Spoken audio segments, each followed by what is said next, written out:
स्वादिष्ट किचनमध्ये आज आपण मक्याची डाळ बनवणार आहोत। त्यासाठी आपण हे गावरानी मका घेतलेला आहे। त्या कणसाचे दाणे काढून 2 वाटी झालेले आहेत। हे 2 वाटी मक्याचे दाणे, अर्धी वाटी हरभऱ्याची डाळ। ही डाळ 4 तास भिजवलेली आहे।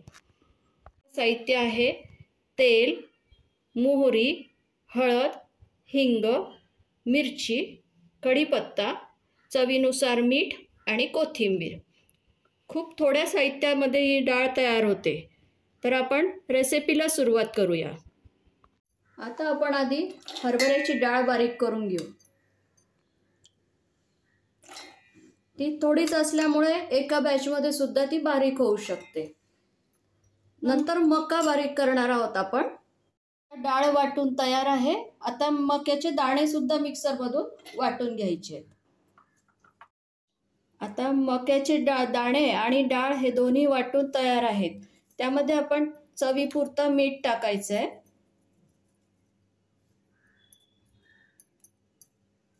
आणि छान एक कालवून घेऊ।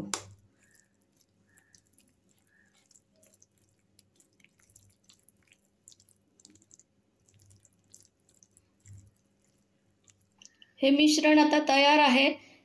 आता वाफवण्यासाठी मी इडली पात्र गॅसवरती प्रीहीट करण्यासाठी पाणी घालून ठेवलेलं आहे। त्यासाठी मी आता इडली पात्रात डिशला तेल लावून घेतलेलं आहे। आता त्यामध्ये असे कुळ्यांसारखे असे करून वाफवण्यासाठी ठेवणार आहे। हे वाफवले की चांगले मोकळी डाळ होते। मग नंतर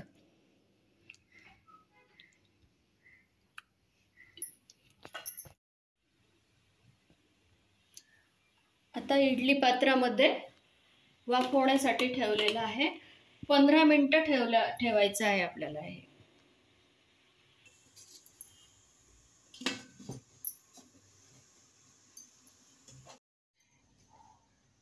हे मिश्रण आता वाफवून तयार आहे। आता ते आपण एका चाळणीमध्ये काढून घेऊ।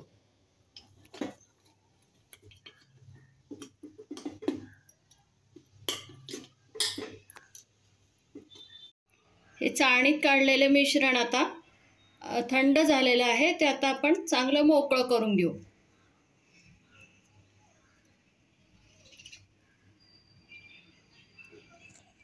वाफवल्यामुळे आपली डाळ बघा कशी मोकळी मोकळी छान झालेली आहे। आता आपण फोडणीची तयारी करू। कढई गॅसवर गरम करायला ठेवलेली आहे। आता फोडणी देऊ। फोडणीसाठी याच्यात तेल टाकते। 2 चमचे तेल टाकलेलं आहे।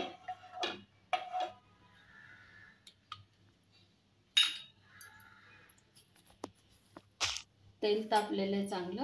आता त्यात मोहरी टाकू।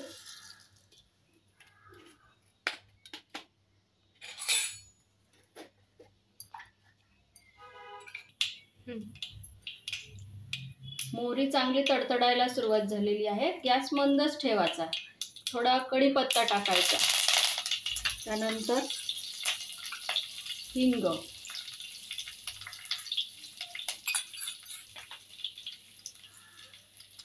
अर्धा चमचा हळद आणि मिरच्या। या मिरच्या तिखट नाही आहेत, त्यामुळे मी 4 मिरच्या टाकलेल्या आहेत। आपण कमी जास्ती देखील करू शकता।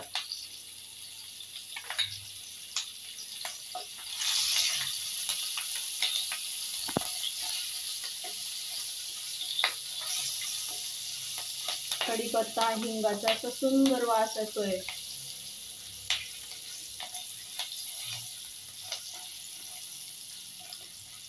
आपण त्यावेळी डाळीमध्ये मीठ घातलेलं आहे। मिश्रण ज्यावेळी तयार केलं तेव्हा मीठ टाकलेलं आहे। त्यामुळे आता मीठ टाकण्याची काही गरज नाहीये। आता हे मोकळं केलेलं मिश्रण जे आहे ते याच्यात एकजीव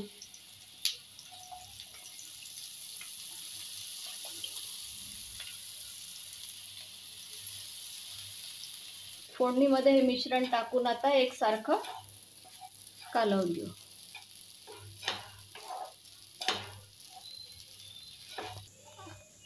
आपल्याला आवडत जर असले तर थोडी साखरेची चव घातली तरी चालते याच्यात। बघा कसं आपण वाफवून घेतल्याने किती पटकन मोकळे झाले ते. आणि जर समजा पात्रात वाफवण्याच्या ऐवजी आपण एका स्टीलच्या पातेल्यामध्ये, मोठ्या पातेल्यामध्ये चाळणी ठेवायची आणि त्यावर सुद्धा हे डाळ वाफवता येते आपल्याला. आता ह्याच्यावर झाकण ठेवून एक 5 मिनिटं वाफ येऊ द्यायची. मात्र मधून मधून थोडंसं चमच्याने कालवून घ्यायचं. 5 मिनिटं झालेले आहे आणि छान अशी वाफ आलेली आहे त्याला. आता त्यावरती आपण कोथिंबीर टाकून सर्व करायला घेऊ.